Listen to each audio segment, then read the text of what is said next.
नमस्कार दोस्तों, मैं दीपक शुक्ला आपका स्वागत करता हूं आपके अपने YouTube channel A to Z banking information पर। दोस्तों, आज के वीडियो में हम जानकारी देंगे कि केसीसी यानी किसान क्रेडिट कार्ड यानी क्रॉप लोन का पैसा बैंक से किस महीने विड्रॉल करें और किस महीने डिपॉजिट करें यानी अदायगी करें, ताकि आपको प्रतिवर्ष केसीसी लोन पर 3% की सब्सिडी का लाभ मिलता रहे। यानी आपको हमेशा केसीसी लोन 4% की वार्षिक ब्याज दर पर उपलब्ध होता रहे। मेरे बहुत सारे दोस्तों के कमेंट्स आए हैं कि सर, केसीसी लोन से पैसा विड्रॉल करने का कौन सा महीना सबसे सही होता है कि जिस महीने में हम पैसा विड्रॉल करें तो मुझे 4% ही वार्षिक ब्याज पड़ेगा। वहीं ऐसा कौन सा महीना होता है जिस महीने में हम केसीसी लोन की अदायगी करें, तो वो महीना भी बता दीजिए। अगर उस महीने हम अदायगी करेंगे तो मुझे 3% की सब्सिडी प्रतिवर्ष मिलती रहेगी और मुझे 4% की वार्षिक ब्याज दर पर केसीसी लोन उपलब्ध होता रहेगा। तो इस वीडियो में हम आपको पूरी जानकारी देने वाले हैं कि आपको केसीसी लोन का पैसा किस महीने निकालना चाहिए और किस महीने अदा करना चाहिए, यानी अदायगी करनी चाहिए, जमा करना चाहिए, डिपॉजिट करना चाहिए, ताकि आपको प्रतिवर्ष 3% की सब्सिडी का लाभ भी मिलता रहे। यानी आपको 4% की सालाना ब्याज दर पर केसीसी लोन हमेशा उपलब्ध होता रहे। इसके साथ ही साथ मेरे बहुत सारे दोस्तों के कमेंट्स आए हैं। कल मैंने एक वीडियो डाला था कि अगर आपको सब्सिडी का लाभ प्राप्त करना है तो आपको हमेशा ध्यान रखना है कि जब भी आप केसीसी खाते से पैसा विड्रॉल कर रहे हैं तो 10 से 15% आपको अपनी सैंक्शन लिमिट का अमाउंट उसी खाते में छोड़ देना है। यानी 10 से 15% अमाउंट आपको क्रेडिट बैलेंस के रूप में छोड़ देना है। बाकी का 80 से 85%, 90% पैसा विड्रॉल करना है, जिससे आपका केसीसी खाता ओवरड्यू नहीं होगा। इससे आपको प्रतिवर्ष 3% की सब्सिडी का लाभ मिलता रहेगा। तो बहुत सारे दोस्तों के कमेंट्स आए हैं कि सर, ये जो 10 से 15% पैसा आप छोड़ने की बात कर रहे हैं, या केसीसी खाते में छोड़ना है या फिर सेविंग अकाउंट में छोड़ना है। तो आज की वीडियो में हम आपको इसका भी जवाब देने वाले हैं कि आपको जो 10 से 15% अमाउंट छोड़ना है वो बचत खाते में यानी सेविंग अकाउंट में रखना है या आपको अपने केसीसी खाते में छोड़ना है। इन दोनों विषयों पर आज की इस वीडियो में हम आपको विस्तार से जानकारी देने वाले हैं। बस आप लोगों से एक छोटी सी रिक्वेस्ट है, वीडियो पसंद आ जाए तो वीडियो को एक लाइक कर देना। चैनल पर नए हैं, पहली बार आए हैं, तो चैनल को सब्सक्राइब करके बेल आइकन को प्रेस कर लीजिएगा, ताकि जैसे हम इस तरह का कोई भी दूसरा वीडियो अपलोड करें तो उसका नोटिफिकेशन आपको सबसे पहले मिले। चलिए शुरू कर लेते हैं। दोस्तों, सबसे पहले हम यह जान लेते हैं कि आपको अपने केसीसी खाते से पैसा विड्रॉल करते समय किस बात का ध्यान रखना चाहिए। आपको पैसा जो 10 से 15% छोड़ना है वो सेविंग अकाउंट में छोड़ना है या फिर आपको केसीसी अकाउंट में छोड़ना है। तो दोस्तों, यहाँ पर हम आपको बताना चाहते हैं, आपको पैसा विड्रॉल करते समय पैसा जो 10 से 15% छोड़ना है वो आपको अपने केसीसी खाते में छोड़ना है। आपको सेविंग अकाउंट में नहीं छोड़ना है। सेविंग अकाउंट से कोई लेना देना नहीं। सेविंग अकाउंट में आपका 100% पैसा भी पड़ा रहेगा, उससे केसीसी खाते से कोई लेना देना नहीं है। आपका जो केसीसी खाता है वो ओवरड्यू नहीं जाना चाहिए। बात आपकी समझ में आ गई होगी कि मान लीजिए आपकी केसीसी की लिमिट 3 लाख रुपए है और बैंक ने वो पूरा का पूरा 3 लाख रुपए आपकी सेविंग में डाल दिया। अब जैसे ही उस खाते में पहला ब्याज लगेगा तो आपके खाते का जो बैलेंस होगा 3,05,000, 3,10,000, 3,15,000 चला जाएगा। उस दशा में क्या होगा कि आपका जो केसीसी खाता है उसकी मैक्सिमम जो सैंक्शन लिमिट है वो 3 लाख है और आपके खाते का जो बैलेंस हो गया वो हो गया 3,15,000। ऐसे में वो आपका खाता ओवरड्यू माना जाएगा। हालांकि सेविंग में आपका 3 लाख रुपया पूरा पड़ा है, आपने निकाला ही नहीं, लेकिन उससे कोई लेना देना नहीं। तो इस बात का आपको ध्यान रखना है।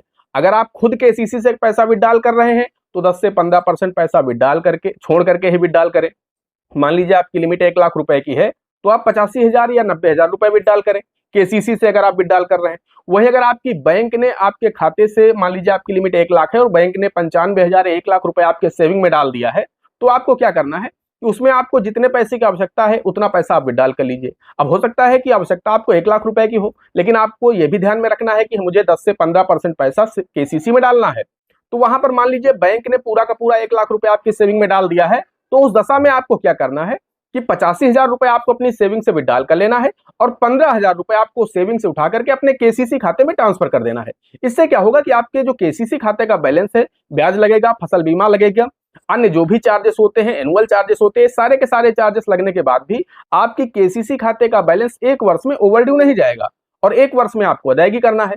इससे क्या होगा कि प्रतिवर्ष आपको 3% की सब्सिडी का लाभ मिलता रहेगा। कोई भी दिक्कत नहीं होगी, आपको 4% की वार्षिक ब्याज दर पर केसीसी लोन उपलब्ध होता रहेगा। तो ये बात आपकी समझ में आ गई होगी कि पैसा आपको सेविंग अकाउंट में नहीं छोड़ना है, पैसा आपको केसीसी अकाउंट में छोड़ना है। अगर आप खुद विड्रॉल कर रहे हैं तो छोड़ करके विड्रॉल करिए। अगर बैंक ने सेविंग में ट्रांसफर कर दिया है तो फिर आपको इस चीज का ध्यान रखना है कि जब आप पैसा विड्रॉल करने जाएं तो आपको देख लेना है कि मेरी केसीसी में बैंक ने कितना पैसा छोड़ा है, मेरी जो लिमिट है वो कितने की है। लिमिट आपकी अगर 3 लाख रुपए की है और बैंक ने पूरा 3 लाख सेविंग में डाल दिया है तो इस चीज का आपको ध्यान रखना है कि उस 3 लाख में से 30,000 रुपए कम से कम आपको केसीसी में ट्रांसफर कर देना है।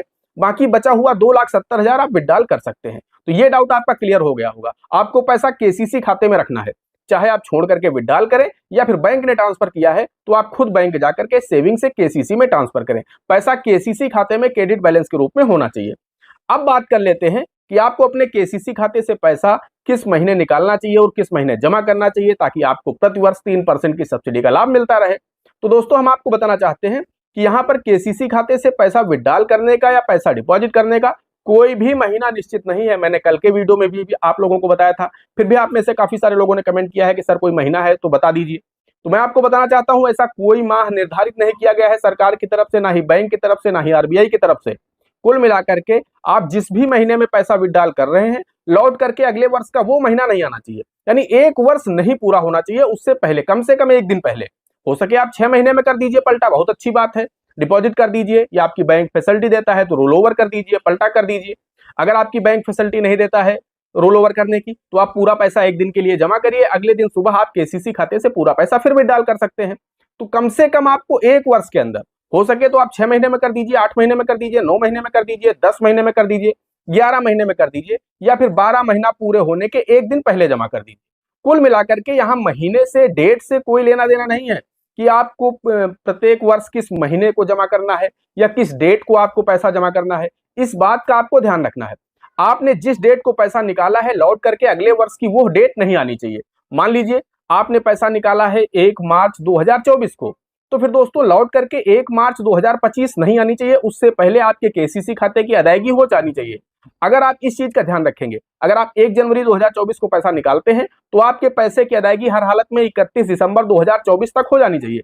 अगर आप 1 जनवरी 2025 कर देंगे तो फिर ये आपका 1 वर्ष पूरा हो जाएगा और आपको सब्सिडी का लाभ नहीं मिलेगा।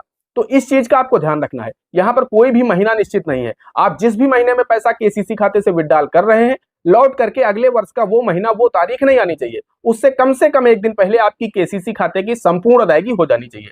तो दोस्तों आशा करते हैं दोनों पॉइंट आपकी समझ में आ गए होंगे कि किस महीने पैसा निकालना है, किस महीने जमा करना है ताकि आपको सब्सिडी का लाभ मिलता रहे। पैसा आपको 10% या 15% सेविंग अकाउंट में छोड़ना है या केसीसी अकाउंट में छोड़ना है। मैंने दोनों डाउट आप लोगों के क्लियर कर दिए हैं। फिर भी अगर आपके मन में कोई डाउट रह गया है तो आप लोग हमें कमेंट कर सकते हैं, या फिर आप लोग हमें इंस्टाग्राम पर डीएम कर सकते हैं, आप लोग हमारे टेलीग्राम चैनल से भी जुड़ सकते हैं। दोस्तों आशा करते हैं वीडियो पसंद आया होगा। अगर वीडियो पसंद आया हो तो वीडियो को एक लाइक करना, चैनल पर नए हैं, पहली बार आए हैं तो चैनल को सब्सक्राइब करके बेल आइकन को प्रेस कर लेना, ताकि जैसे हम इस तरह का कोई भी दूसरा वीडियो अपलोड करें तो उसका नोटिफिकेशन आपको सबसे पहले मिले। दोस्तों आज के वीडियो में इतना ही, मिलते हैं अगले वीडियो में किसी अगले इंटरेस्टिंग टॉपिक के साथ। तब तक के लिए जय हिंद, जय भारत।